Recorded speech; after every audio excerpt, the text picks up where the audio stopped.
Veamos algunas observaciones finales. El trabajo de los ministros se ha incrementado en gran medida y las dificultades en el camino de la salvación se han multiplicado enormemente. ¿Por qué? Debido a las falsas instrucciones que se han dado a los pecadores. La consecuencia ha sido que las directrices que solían ser claras ahora son confusas. O sea, antes era bien claro. ¿Qué debo hacer para ser salvo? Creer en el Señor Jesucristo y será salvo. ¿Qué debo ser salvo? Arrepentidos y convertidos. ¿Qué debo hacer para ser salvo? Arrepiéntete y Dios mandará el Espíritu Santo para que creas en Él. Y cree en el Señor Jesucristo. Antes era muy claro. Ahora está todo confuso y en tinieblas. La gente ha sido enseñada durante tanto tiempo que hay algo terriblemente misterioso e incomprensible acerca de la conversión, que ya no intentan entenderlo.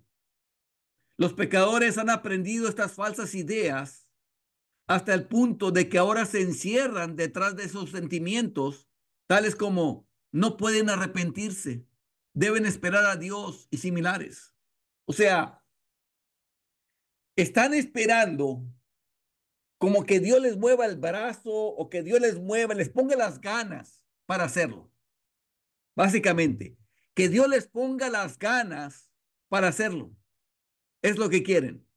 No, Dios nos pone el deber en nuestra mente de lo que tenemos que hacer. Cuando ese deber está en la mente y nosotros lo hacemos, entonces viene ese gozo del Espíritu Santo. Así es como funciona. No funciona de las ganas, sino funciona por los pensamientos que Dios pone en nuestra mente y nosotros los ejecutamos. Así es como nos guía el Espíritu Santo.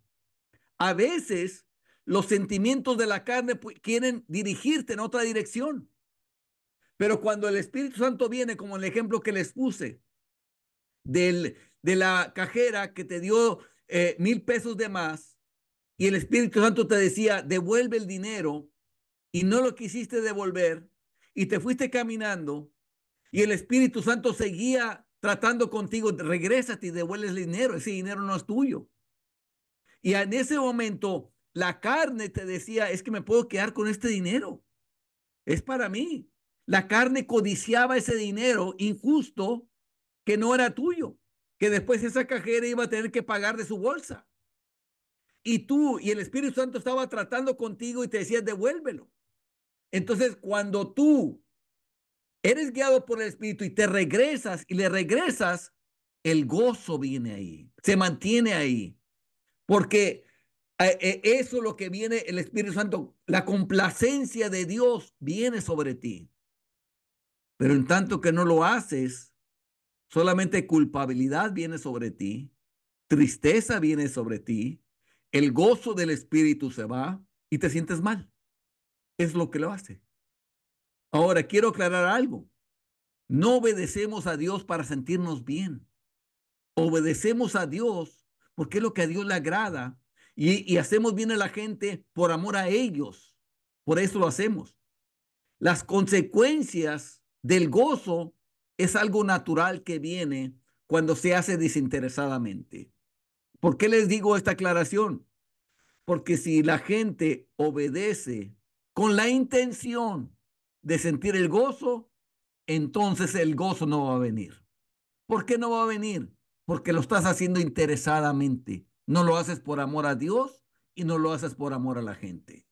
Por eso lo aclaro. Una vez fue suficiente como aprendemos de la Biblia decir a los pecadores que se arrepintieran o que creyeran en el Señor Jesucristo. En aquel tiempo era suficiente decirles eso. ¿Qué haremos? Dijeron los hombres cuando Pedro estuvo predicando el primer mensaje. Arrepentíos y creed en el Señor Jesucristo. Y con esto era suficiente para salvarse. Pero ahora la fe se ha hablado como un principio, un lugar de un acto. Y el arrepentimiento como algo insertado en la mente, como que algo te lo ponen ahí, en lugar de un ejercicio de la mente y los pecadores están perplejos. O sea, no saben qué hacer. La teología ha simplemente oscurecido en la mente de la gente lo que tienen que hacer. Y lo que tienen que hacer, hermanos, ha sido tan sencillo como que ahora vas a vivir para Dios haciendo su voluntad.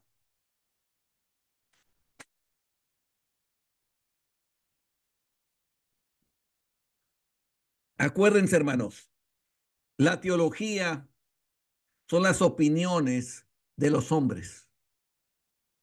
La Biblia es la opinión de Dios. ¿Por quién te vas a guiar? ¿Por lo que los hombres dicen o por lo que Dios dice en su palabra? Vota la teología, hermanos. Si alguien ha leído teología, ha sido yo. Por eso te digo que la votes, porque yo sé que son opiniones de hombres. Y la palabra de Dios es la única que es la verdad. Léete la palabra una y otra y otra y otra vez para que te llenes del pensamiento de Dios y sepas cómo actuar en todo momento.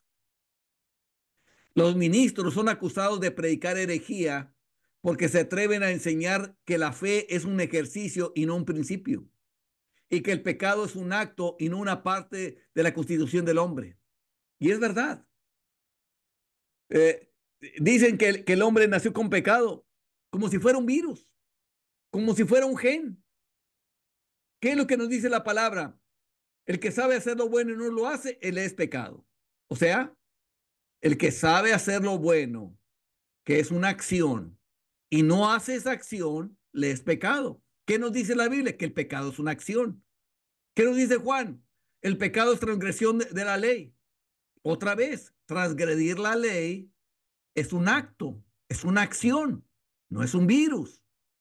El pecado constituye transgresión de la ley. Cuando alguien transgrede la ley, viola la ley de Dios, actúa de esa manera, es pecado. Todo lo que no proviene de fe es pecado. Otra vez, la fe es una acción de creer. Cuando la persona no hace esa acción en fe, le va a hacer pecado. Entonces, por lo tanto, ¿qué es el pecado? Es una acción, no es un virus, no es algo material, no es un gen, es una acción voluntaria que los hombres hacen y que tienen conocimiento de la ley de Dios y que la pueden hacer, pero no la quisieron hacer. Por eso Jesús le dice, si vierais, si no vierais, no tendrías pecado. Porque decís, vemos, el pecado permanece. En otras palabras, si no supieras lo que pide Dios, no tendrías pecado. Si no supieras que tu conciencia te dice que no debes de mentir, no tendrías pecado. Pero porque sí sabes que no debes de mentir y estás mintiendo, entonces es pecado. Entonces, ¿qué se requiere? Que tengas conocimiento, pero que no lo quieras hacer. Eso es pecado. De nuevo, son acciones. No son, no es parte de la piel, ni de tu cuerpo, ni nada. Es una acción voluntaria que se toma. La fe es igual, es un ejercicio. Actúas en fe porque confías en algo. Y los pecadores se han vuelto tan sofisticados que tienes que esforzarte mucho en explicar no solo lo que no quieres decir, sino lo que realmente quieres decir.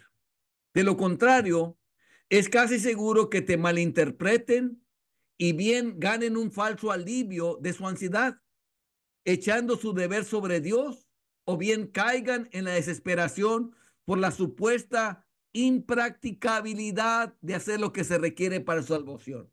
¿A qué se refiere esa palabra larga de impracticabilidad? Que no se puede hacer, creyendo que lo que pide Dios es imposible que se pueda hacer, que es una mentira del diablo. Todo lo que Dios pide se puede hacer.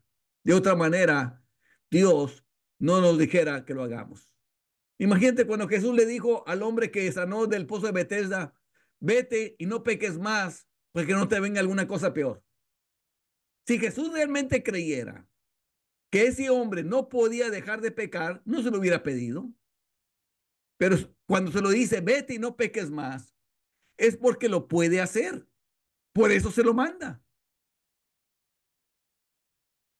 A menudo, la mayor dificultad es sacarlos de sus laberintos y penumbras teológicas en las que han sido engañados y llevarlos por el camino recto y simple del Evangelio.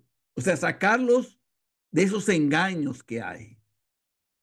Parece como si se hubiera empleado la mayor ingeniosidad para mistificar las mentes de la gente y tejer una telaraña muy sutil de falsa teología calculada para envolver a un pecador en una oscuridad interminable.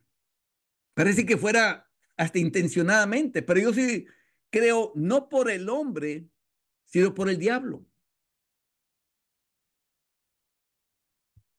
Y porque hay mucha gente, teólogos, que nunca se convirtieron y solamente actuaron con su mente racional, se vinieron al Evangelio y su corazón todavía pervertido tomó las cosas de Dios y se puso a hablar de ellas. Y entonces la empieza a razonar como ellos creen que es. Y entonces por eso caen en tantos errores. Entonces por eso es que llegan a estar de esa manera. Por eso ahí en el Salmo 50, en el verso 16, dice, pero el malo, dijo Dios, ¿qué tienes tú que hablar de mis leyes y qué tomar mi pacto en tu boca? Pues tú aborreces la corrección y echas a tu espalda mis palabras. Si veías al ladrón, tú corrías con él y con los adúlteros era tu parte. ¿Qué le está diciendo? Que al malo le dice, ¿qué tienes tú que hablar de mi palabra? Y es lo que pasa. Gente no convertida, mala, agarra la palabra de Dios y la empieza a estudiar como si fuera una literatura. Y empieza a ver, y es cuando esos teólogos no convertidos caen en semejantes herejías y ponen toda una ingeniosa mistificación de la verdad, la cual no lleva al pecador a la salvación, porque ni ellos mismos son salvos. Ellos mismos no han experimentado lo que es nacer de nuevo. Quien que haya estado en avivamientos no ha encontrado ese interminable tren de tonterías que se han inculcado, hasta el punto de ser necesario ser tan claro como el abecedario, hablando incluso como si se tratara de niños con los más educados. A veces lo tenemos que hacer con palitos y bolitas, hacerles entender lo que es el Evangelio, porque no lo pueden entender de una manera muy clara. Tanto se ha hecho para mistificar y engañar las mentes de las gentes en las cosas más sencillas. Dile a los pecadores que crean y se te quedan mirando y dicen, ¿por qué hablas así? ¿No es la fe un principio implantado en el alma? No, ese es un ejercicio. ¿Cómo voy a creer hasta que tenga este principio? Así que cuando un ministro les dice a los pecadores las mismas palabras que los apóstoles usaron en el gran avivamiento del día de Pentecostés, arrepentidos y convertidos cada uno de vosotros, y ellos responden tal como les han enseñado, oh, supongo que eres un arminiano, no quiero ninguna enseñanza arminiana para mí, no niegues la influencia del Espíritu, no niegas a la influencia del Espíritu, eso es lo que están, eso es lo que hace la teología, es lo que hace la teología. Les pone ya sea calvinismo, arminianismo o cualquier otra teología y no se van a lo que dice la palabra de Dios, como si no se pudiera hacer. Y se basan más en la teología que en la palabra y por eso no llevan las almas a Cristo. Es suficiente para hacer llorar a la humanidad, ver la niebla y la oscuridad que se han echado sobre las sencillas indicaciones del Evangelio, hasta el punto en que muchas generaciones han sido arrojadas al infierno. Y esto es terrible, hermanos. Generaciones enteras han sido arrojadas al infierno por estos falsos maestros que en vez de ponerle el énfasis en la palabra de Dios, le ponen el énfasis en la teología. Nuestra referencia, hermanos, es solamente la palabra de Dios. Es solamente la palabra de Dios. Ahí es donde aprendemos cómo llevar las almas a Cristo.